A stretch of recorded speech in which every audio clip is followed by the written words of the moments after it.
નમસ્કાર વિદ્યાર્થી મિત્રો।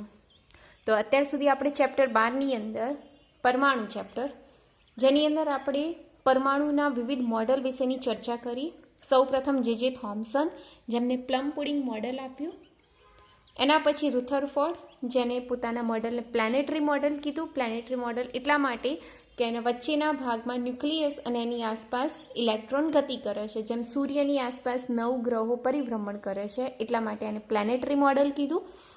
રુથરફોર્ડે ન્યુક્લિયસની ત્રિજ્યા શોધી, જે 10⁻14 મીટર, જે પરમાણુની ત્રિજ્યા કરતાં લગભગ 1000 ગણી જેટલી ઓછી છે, બરાબર।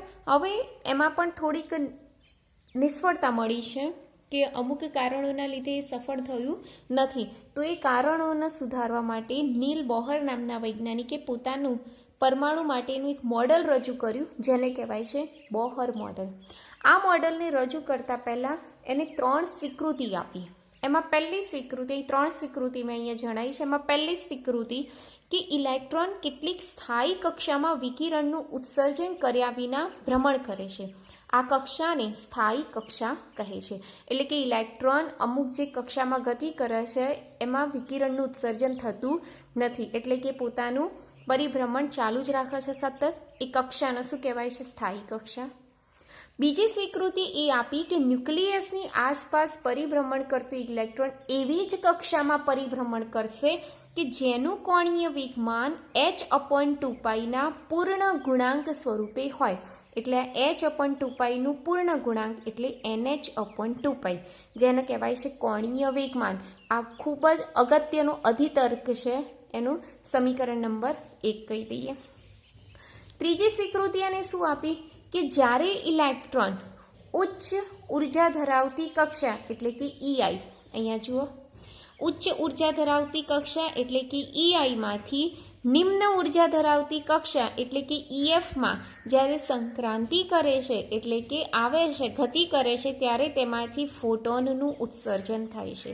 અને આ ફોટોનની ઉર્જા એ બંને કક્ષાના ઉર્જાના તફાવત જેટલી હોય છે। એટલે અહીંયા બતાવ્યું છે EI - EF બરાબર શું લખાય? hν।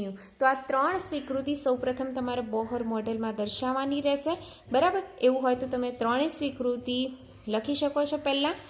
હવે ત્યારબાદ આપણે ઉર્જા અને બોહર પરમાણુની ત્રિજ્યાનું સૂત્ર મેળવીશું। આ ચેપ્ટરનો ખૂબ જ અગત્યનો પ્રશ્ન છે, જે લગભગ મોટાભાગે બોર્ડ એક્ઝામમાં પૂછાય જ છે। તો આગળ જોઈએ આપણે બોહર મોડલની એટલે કે પરમાણુની ત્રિજ્યા શોધવાનું સૂત્ર, અને ત્યારબાદ પરમાણુની ઉર્જા શોધવાનું સૂત્ર। જો પરમાણુની ત્રિજ્યા કેવી રીતના શોધવાની, તો હું તમને એક પરમાણુનું મોડલ અહીંયા રજૂ કરું। વચ્ચેના ભાગમાં ન્યુક્લિયસ, જેમાં પરમાણુનો સમગ્ર ધન વિદ્યુતભાર કેન્દ્રિત થયેલો હોય છે, જેને આપણે કહી દઈએ +Ze। એની આસપાસ ઇલેક્ટ્રોન વર્તુળાકાર કક્ષામાં ભ્રમણ કરે છે। આ બંને વચ્ચેનું અંતર એટલે કે પરમાણુની ત્રિજ્યા આપણે લઈ લઈએ R। ખ્યાલ આવ્યો? અને જો આપણે હાઇડ્રોજન પરમાણુની એટલે કે નીલ બોહર નામના વૈજ્ઞાનિકે સ્પેશિયલી હાઇડ્રોજન પરમાણુની જ વાત કરેલી હતી, એટલે હાઇડ્રોજન પરમાણુ માટે Z બરાબર કેટલા લઈ લેવાના?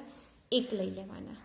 ખ્યાલ આવે? હવે ઇલેક્ટ્રોન વર્તુળાકાર કક્ષામાં પરિભ્રમણ કરે એટલે ત્યાં કયું બળ ઉત્પન્ન થાય? તો કેન્દ્રગામી બળ ઉત્પન્ન થાય, બરાબર। કેન્દ્રગામી બળ એ જરૂરી કોણ પૂરું પાડે? તો કેન્દ્રગામી બળ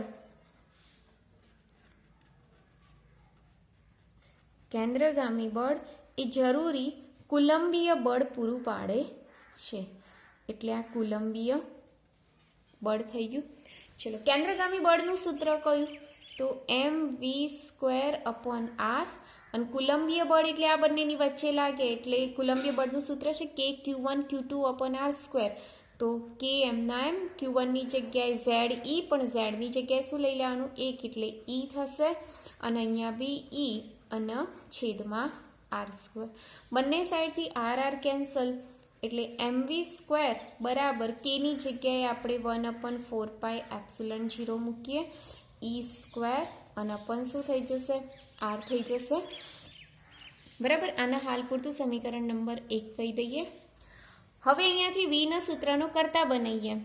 બરાબર, એટલે વી સ્ક્વેર અથવા તો આરને બી બનાવી શકો, અહીંયા આપણે વી સ્ક્વેર બરાબર જ લઈ લઈએ, નહીં તો સમીકરણ નંબર 1 રહી દઈએ. હવે જુઓ આગળ શું કરવાનું છે કે બોહરની બીજી સ્વીકૃતિ અનુસાર, બોહરની કઈ સ્વીકૃતિ લેવાની આપણે? બીજી સ્વીકૃતિ અનુસાર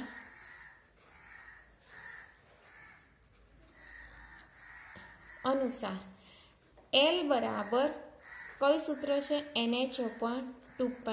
પરંતુ આપણે ધોરણ 11માં ભણી ગયા તે મુજબ એલનું એક બીજું સૂત્ર બી છે, કયું? MVR. અહીંયાથી વીના આપણે કરતા બનાવીએ એટલે એમ અને આર છેદમાં આવી જાય, એટલે વી બરાબર શું થાય? NH/2πmR. આ સમીકરણ નંબર 2 કહી દઈએ. સમીકરણ 2 ની કિંમત સમીકરણ 1 માં મૂકવાની છે, ધ્યાનથી જોજો. તો અહીંયા લખું સમીકરણ 2 ની કિંમત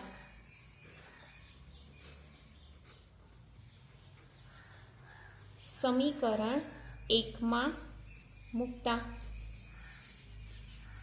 ચલો મૂકીએ વી ની કિંમત. અહીંયા તો એમના એમ. હવે વી નો સ્ક્વેર છે તો આનું બી શું કરવાનું? સ્ક્વેર કરી દેવાનું, એટલે n² h² અપન 2 નો વર્ગ એટલે 4 પાઈ નો વર્ગ ફરીથી m² r² બરાબર શું આવશે? અહીંયા 1/4πε0 e²/r. બંને સાઈડ r અને r કેન્સલ, એક m અને m કેન્સલ, બંને સાઈડ પાઈ કેન્સલ, બંને સાઈડ 4 કેન્સલ. બરાબર, એટલે હવે શું વધ્યું એ લખી કાઢીએ. તો અહીંયા વધે છે n² h² ભાગ્યા 4 કેન્સલ એટલે પાઈ વધશે, એક m કેન્સલ એટલે એક m વધશે, r અને r કેન્સલ એટલે એક r વધશે. આ બાજુમાં શું વધ્યું? તો e² તો ખરા જ, છેદમાં 4 પાઈ કેન્સલ થઈ ગયા એટલે ε0 વધશે, અને અહીંયા શું વધ્યું? r. હવે r ના સૂત્રનું આપણે કરતા બનાવી દઈએ. તો જો આ સૂત્રનું કરતા કેવી રીતના થશે?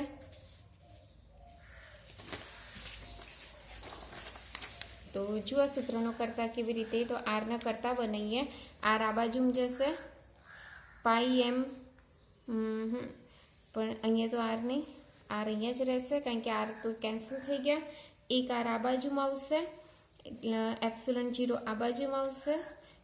r બરાબર n² h² ε0 ભાગ્યા e² છેદમાં આવશે એટલે પાઈ m e². ખ્યાલ આવે? એટલે આપણને પરમાણુની ત્રિજ્યાનું સૂત્ર મળી ગયું.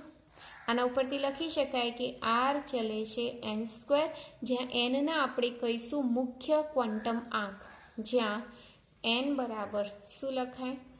મુખ્ય ક્વોન્ટમ આંક કહીશું, જેનું મૂલ્ય 1, 2, 3, 4 એવી રીતના આપણે લઈ શકીએ છીએ. તો આરનું આપણને સૂત્ર મળી ગયું. હવે આગળનો ક્વેશ્ચન છે કે પરમાણુની કુલ ઉર્જાનું સૂત્ર મેળવો.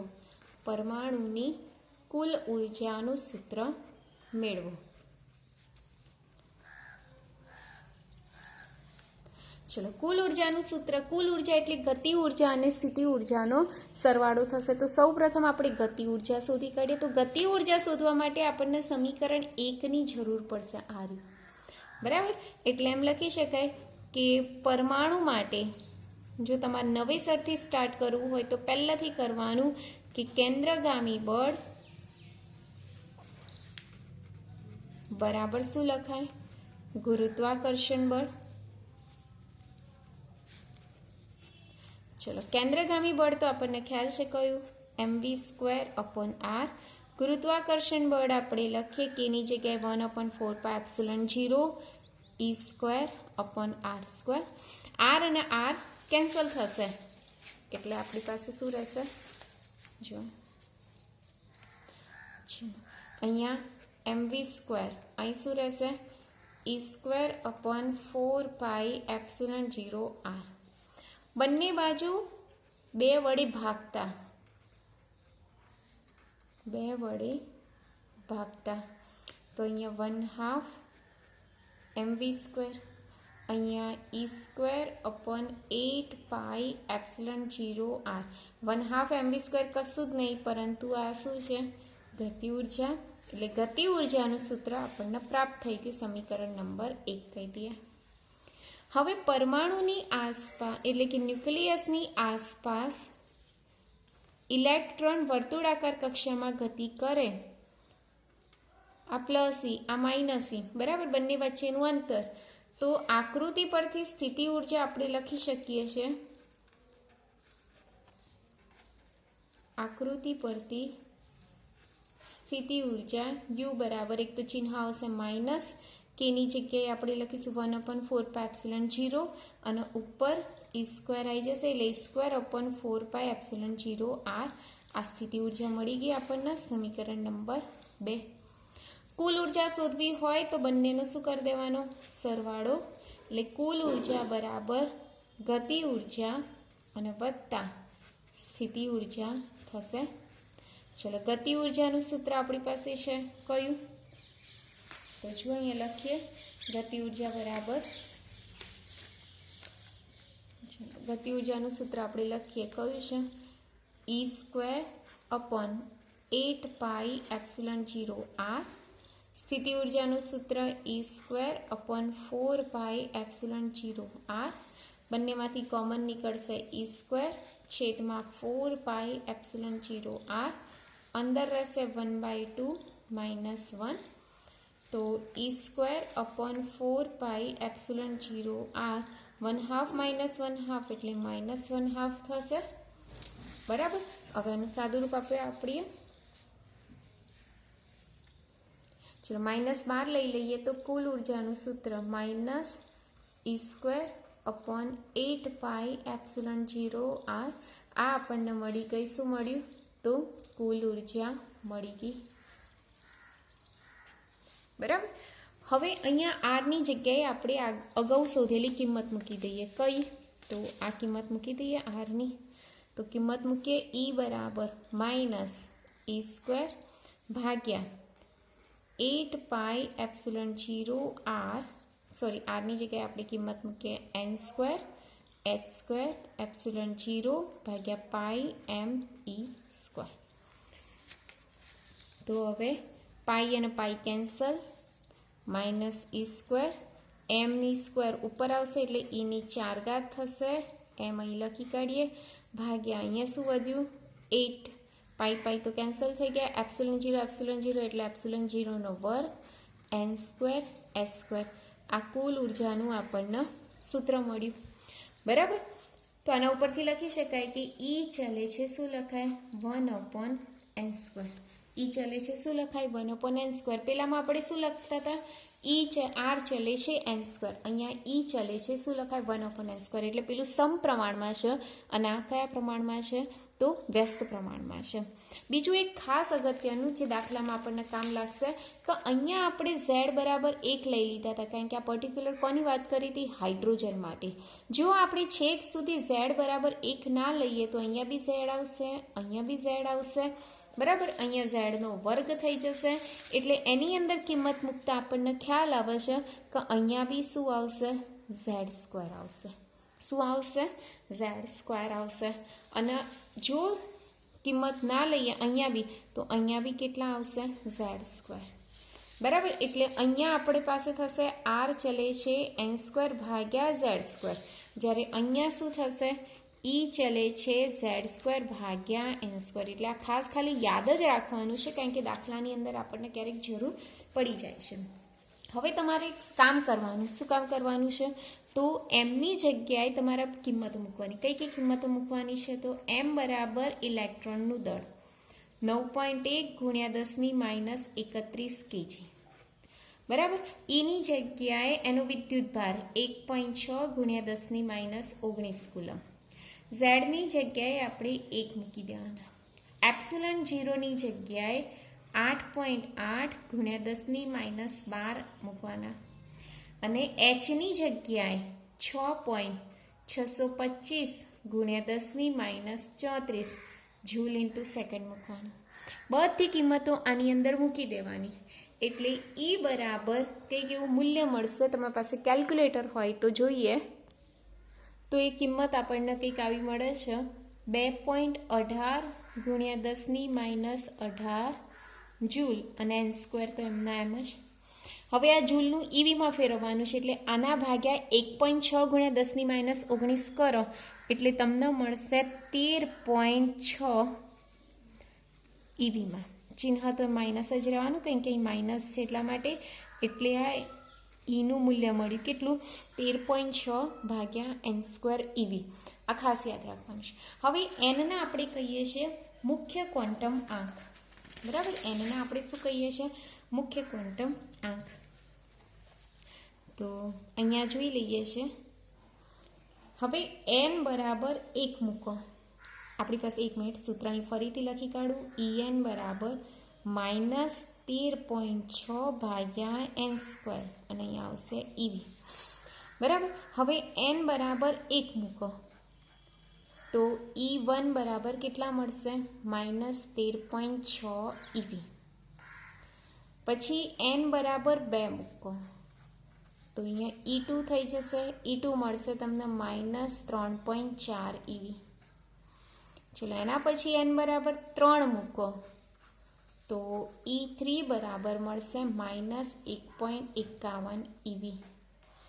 પછી એન બરાબર 4 મૂકો તો E4 બરાબર મળશે -0.81 ઈવી. હજી એન બરાબર 5 મૂકો તો E5 બરાબર મળશે -0.54 ઈવી. એટલે તમે જાતે કરી લેજો, પણ આની અરાઉન્ડ મળે છે. તો સ્પષ્ટ રીતે દેખાઈ આવે છે કે પહેલી કક્ષા અને બીજી કક્ષા વચ્ચેનું અંતર વધારે છે. પછી બીજી અને ત્રીજી કક્ષા વચ્ચેનું અંતર છે પણ આના કરતાં કેવું થઈ જાય છે? ઓછું. પછી ત્રીજી અને ચોથી કક્ષા વચ્ચેનું અંતર આના કરતાં બી ઓછું થઈ જાય છે. એનો અર્થ શું થયો કે આપણે જો ઉર્જા સ્તરો બનાવવા હોય તો સૌપ્રથમ આપણે એન બરાબર 1નું લઈએ. એન બરાબર કેટલું લઈએ? 1નું. તો એન બરાબર 1 અને એન બરાબર 2 વચ્ચેનો ગેપ વધારે હશે. પછી એન બરાબર 3 માટેનો ગેપ ઓછો હશે. પછી એન બરાબર આના માટે થોડોક હજી ઓછો થઈ જશે. પછી આના માટે હજી ઓછો થઈ જશે 5. પછી આના માટે હજી એમ કરતાં જે સ્તરો વચ્ચેનો ગેપ છે એ બહુ જ ઓછો થઈ જશે. અને છેલ્લે જેનું કયું સ્તર આવી જશે? તો અનંત સ્તર આવી જશે. છેલ્લે ઉર્જાનું કેવું સ્તર આવી જશે? અનંત સ્તર. આને કહેવાય છે ઉર્જા સ્તરો. આને આપણે શું કહીએ છીએ? ઉર્જા સ્તરો. બરાબર, જે અહીંયા મૂલ્યો આપણે લઈએ તો આ કેટલા છે? -13.6 ઈવી. પછી આ કેટલા છે? -3.4 ઈવી. અહીંયા -1.51 ઈવી. અહીંયા -0.81 ઈવી. અહીંયા -0.54 ઈવી. ખ્યાલ આવે? તો આ બધા ઉર્જાના સ્તરો છે. જેમ જેમ આપણે ઉપર જઈએ એમ ઉર્જાનું મૂલ્ય ઘટતું જાય છે અને છેલ્લે તો ઉર્જાનું મૂલ્ય કેટલું થઈ જાય છે? 0.0 ઈવી થઈ જાય છે. ખ્યાલ આવે? તો આ ઉર્જા સ્તરો બતાવ્યા. બોહરે એમ પણ કીધું તેની ત્રીજી સ્વીકૃતિમાં કે ઉચ્ચ ઉર્જા ધરાવતી કક્ષામાંથી નિમ્ન ઉર્જા ધરાવતી કક્ષામાં ગતિ કરે. બરાબર, તો એ વખતે અમુક ઉર્જાનું ઉત્સર્જન કરે છે. દાખલા તરીકે 2માંથી 1માં આવે. 2માંથી 1માં આવે તો અહીંયાથી ઉર્જાનું શું કરે? ઉત્સર્જન કરે. અને ઉત્પન્ન થતા ઉર્જાની ફોટોનની ઉર્જા કેટલી હશે? તો આ બંનેના તફાવત જેટલી હશે. તફાવત કેવી રીતના શોધવાનો? તો જ્યાં એરો હોય એ પહેલાં લખવાનું. બરાબર, એટલે -13.6 પહેલાં લખવાનું અને આના આપણે પછી લખીએ એટલે માઇનસ શું થઈ જશે? પ્લસ અને 3.4 બંનેની બાદબાકી કરી દેવાની. એ એનો જવાબ રહેશે. બરાબર, જે બી આન્સર આવશે એ વિમાન પછી એનો ઉર્જામાં કન્વર્ટ કરી દેવાનું. ખ્યાલ આવે? તો આ રીતના આપણે એનું કરી શકીએ છીએ. તો આ રીતના ઉર્જાનું ઉત્સર્જન થતું હોય છે. બરાબર, તો આ જોયા આપણે ઉર્જા સ્તરો. હવે આના ઉપરથી આ જે ઉત્પન્ન થઈ ફોટોન છે તો ફોટોનની તરંગ લંબાઈ બી શોધવી પડે. બરાબર, તો કેવી રીતના શોધીએ? તો જો ફોટોનની તરંગ લંબાઈ શોધવા માટે સૌ પ્રથમ આપણે આ સૂત્ર EI ઉર્જા ધરાવતા, એટલે કે ધારો કે કોઈ ઇલેક્ટ્રોન NI માંથી NF કક્ષામાં સંક્રાંતિ કરે છે. કોઈ ઇલેક્ટ્રોન NI માંથી ક્યાં જાય છે? NF માં. તો ચલો એનઆઈ કક્ષા માટે ઉર્જા, જેને આપણે EI કહી દઈએ, બરાબર. સૂત્ર કયું લખવાનું? તો અગાઉ આપણે મેળવ્યું, જો તમને યાદ હોય તો ઠીક છે, નહીં તો આપણે જોઈ લઈએ. કયું છે? માઇનસ me⁴ ઝેડની જગ્યાએ આપણે 1 લઈ લઈએ, ભાગ્યા 8ε0² n² h². ખ્યાલ આવી ગયું? આ લખી કાઢ્યું.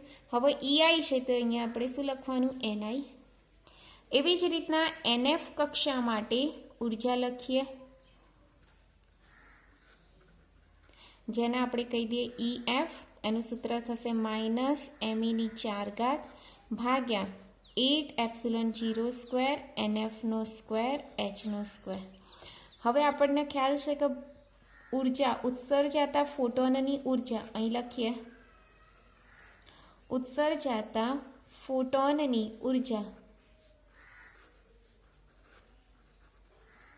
જેને આપણે hν કહીએ. hν બરાબર EI માઇનસ EF, ચિહ્ન આવશે માઇનસ. ચલો EI અને EF ની બાદ બાકી, એટલે બંનેમાંથી કોમન શું નીકળશે? -me⁴ ભાગ્યા 8ε0² h². માઇનસ ના કાઢો તો અંદર માઇનસ રાખો તો -1/ni², માઇનસ માઇનસ પ્લસ થશે, 1/nf² થશે. ચલો hν એટલે શું લખાય? hc/λ.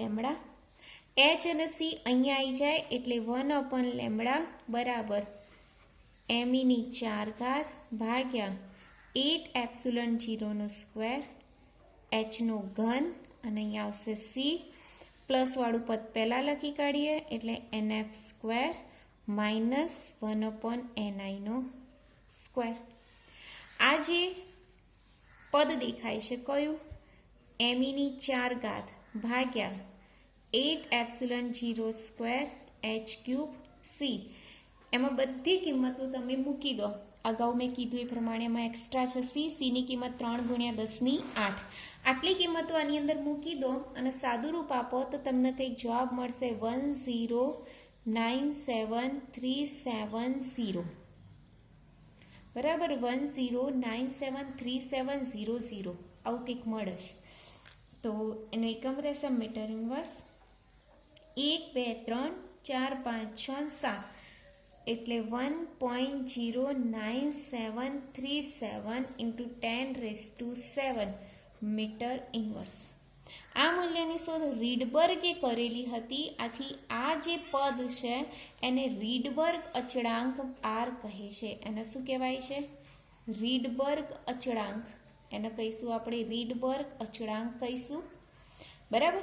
દરેક પરમાણુ માટે લગભગ અલગ અલગ હોય છે, કારણ કે અહીંયા તો આપણે ઝેડની કિંમત 1 મૂકી દીધી એટલે હાઇડ્રોજન માટે મળી ગયું.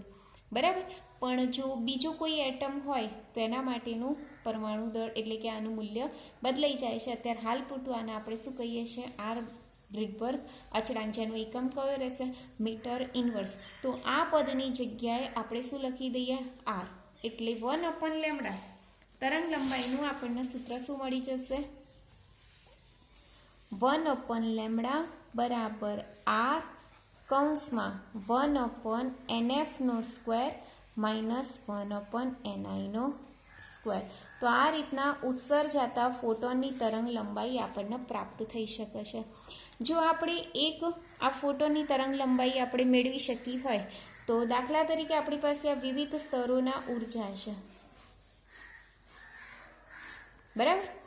આ n બરાબર 1, n બરાબર 2, n બરાબર 3, n બરાબર 4, n બરાબર 5 આવી રીતના વિવિધ પ્રકારના છે. તો ધારો કે 2માંથી 1 આવતી હોય, 3માંથી 1માં આવતા હોય, 4માંથી 1માં આવતા હોય, 5માંથી 1માં આવતા હોય, તો આનો જે વર્ણપટ છે આપણને અલગ મળશે. પછી એવી રીતના 3માંથી 2માં આવતા હોય, 4માંથી 2માં આવતા હોય, 5માંથી 2માં આવતા હોય, 6માંથી 2માં આવતા હોય, તો આનો વર્ણપટ અલગ. એટલે દરેક શ્રેણી બનાવી દીધી છે. બરાબર. એવી રીતના 3 ઉપર આવતા હોય એવી 5 શ્રેણીઓ એ લોકોએ શોધી, જેને આપણે યાદ રાખવા માટે પહેલી આવશે લાયમન, પછી આવશે બામર, પછી આવશે પાશ્વન, પછી આવશે બ્રેકેટ અને પછી આવશે ફંડ. આને યાદ રાખવા માટે લાય બાપા બ્રેકફાસ્ટ એવી રીતના યાદ રાખો તો લાયમન, બામર, પાશ્વન, બ્રેકેટ, ફંડ એવી રીતના 5 શ્રેણીઓ તમને યાદ રહી જશે. 5 તમારે સૂત્રો જોવાના છે. આપણે જોઈ લઈએ સૂત્રો. બરાબર, જોઈએ. ચલો સૌ પ્રથમ આપણે લાયમન શ્રેણી માટે જોઈએ.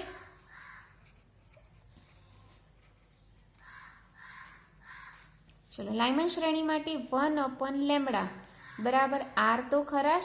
તો પહેલી શ્રેણી 1 ઉપર આવે છે ને, પહેલી શ્રેણી ક્યાં આવે છે? 1 ઉપર. બધી ક્યાં આવે છે? 1 ઉપર. એટલે કે અંતિમ સ્ટેટ તો કયું થઈ ગયું? 1 જ થઈ ગયું. એટલે આપણે અહીંયા લખીશું 1/1² માઇનસ 1/n². આ n પછી આમાંથી બી આવી શકે, આમાંથી બી આવી શકે, આમાંથી બી આવી શકે, આમાંથી બી આવી શકે. જો આ 2 માંથી આવે તો એને આલ્ફા કહેવાય, બીમાંથી બીજામાંથી 3 માંથી આવે તો એને બીટા કહેવાય, આમાંથી આવે તો એને ગામા કહેવાય.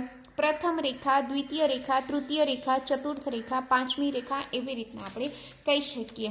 તો જ્યાં n બરાબર 2, 1 પછીનું આવે, 1 ના આવે, 1 માંથી તો 1 માં ના જાય ને, એટલે 1 ની ઉપરવાળું સ્તર લેવાનું. એટલે 2, 3, 4 ડેશ ડેશ ડેશ.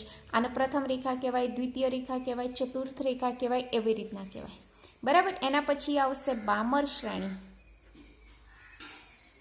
ચલો બામર શ્રેણી માટે બીજા નંબરની અહીંયા તો બધી રેખાઓ ક્યાં આવે છે? બીજા નંબર ઉપર જ આવે છે. આને પ્રથમ રેખા કહીશું, આને દ્વિતીય, આને તૃતીય, આને ચતુર્થ એવી રીતના કહીશું. તો એના માટે સૂત્ર બનશે r કૌંસમાં 1/2² માઇનસ 1/n².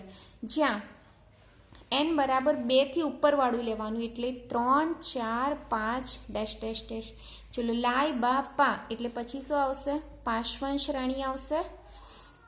પાશ્વન શ્રેણી માટે 1/લેમ્બડા બરાબર r કૌંસમાં 1/3² માઇનસ 1/n². જ્યાં n બરાબર કેટલા લેવાના? 3 કરતાં વધારે એટલે 4, 5, 6 ડેશ ડેશ ડેશ. બરાબર. એના પછી આવશે બ્રેકેટ શ્રેણી. બ્રેકેટ શ્રેણી માટે 1/લેમ્બડા બરાબર r કૌંસમાં 1/4² માઇનસ 1/n². જ્યાં n બરાબર 4 કરતાં વધારે એટલે 5, 6, 7 એવી રીતના આપણે ડેશ ડેશ ડેશ લેવાના. ચલો એના પછી 5મા નંબરની શ્રેણી ફંડ શ્રેણી. ફંડ શ્રેણી માટે લેમ્બડાનું સૂત્ર આવશે 1/લેમ્બડા બરાબર r કૌંસમાં 1/5² માઇનસ n². જ્યાં n બરાબર 5 કરતાં વધારે લેવાના એટલે 6, 7, 8 ડેશ ડેશ ડેશ. ખ્યાલ આવે? તો આ રીતના તમને શ્રેણી પૂછે. દાખલા તરીકે તમને એવો દાખલો પૂછ્યો હોય કે બામર શ્રેણીની ત્રીજી રેખા, બામર શ્રેણીની ત્રીજી રેખાની તરંગ લંબાઈ શોધો. તો પહેલાં આ સૂત્ર કાઢવાનું બામરનું. બરાબર. એમાં ત્રીજી કીધી છે એટલે n બરાબર કેટલા લેશો? તો 1, 2, 3 એટલે આ લઈશું આપણે. એટલે nની જગ્યાએ કેટલા મૂકીશું? 3. આરની કિંમત તો ખબર છે 10973700. બરાબર. એ કિંમત મૂકીને સાદુરૂપ આપી દેવાનું એટલે તરંગ લંબાઈ મળી જાય. આ ઉપરાંત એવું કે બ્રેકેટ શ્રેણીની બીટા રેખાની તરંગ લંબાઈ શોધો. બીટા એટલે બીજી, બ્રેકેટ એટલે આ અને બીજા નંબરની એટલે 6. એટલે nની જગ્યાએ કેટલા લેવાના? 6. તો આ રીતના તમે કોઈ પણ રેખાની તમે તરંગ લંબાઈ શોધી શકો છો. બરાબર. આ એના માટેનું સૂત્ર છે, એ ખાસ તમારે યાદ રાખવાનું છે. બીજું મેં તમને કીધું હતું કે રીડબર્ગ અચળાંક આરનું મૂલ્ય તો ખ્યાલ જ છે 10973700 મીટર ઇન્વર્સ. આ હાઇડ્રોજન માટેનું. બરાબર. પણ જો એવું એટમ માટેનું હોય, કોઈ પણ પરમાણુ માટેનું હોય તો તમારે આ વસ્તુ યાદ રાખવાનું 1 + સ્મોલ m/M એટમ. બરાબર. આવું સૂત્ર યાદ રાખવાનું. આરની જગ્યાએ કિંમત મૂકવાની. સ્મોલ m એટલે ઇલેક્ટ્રોનનું દળ અને m એટમ એટલે જે એટમનું તમારે રીડબર્ગ અચળાંક શોધવાનું હોય એનું મૂલ્ય તમારે અહીંયા મૂકી દેવાનું, સાદુરૂપ આપી દેવાનું. એટલે એ પરમાણુ, પર્ટિક્યુલર પરમાણુ માટે તમને આરનું મૂલ્ય પ્રાપ્ત થઈ જશે. આ ખાલી હાઇડ્રોજન પરમાણુ માટે છે. આપણે કોઈ પણ પરમાણુ માટે હોય તો આ સૂત્ર વાપરવાનું. તો આ રીતના આપણે આજે ઉર્જા સ્તરોની વાત કરી. આજનો લેક્ચર ખૂબ જ અગત્યનો છે. દરેક જણ એક નહીં બે નહીં, જ્યાં સુધી ખબર ના પડે ત્યાં સુધી આ વિડીયો સતત જોયા કરો અને પોતાની નોટબુકમાં વ્યવસ્થિત અક્ષરેથી આજના લેક્ચરનું બધું જ લખાણ લખી કાઢો. બીજું આપણે નેક્સ્ટ લેક્ચરમાં જોઈશું. ત્યાં સુધી થેન્ક યુ.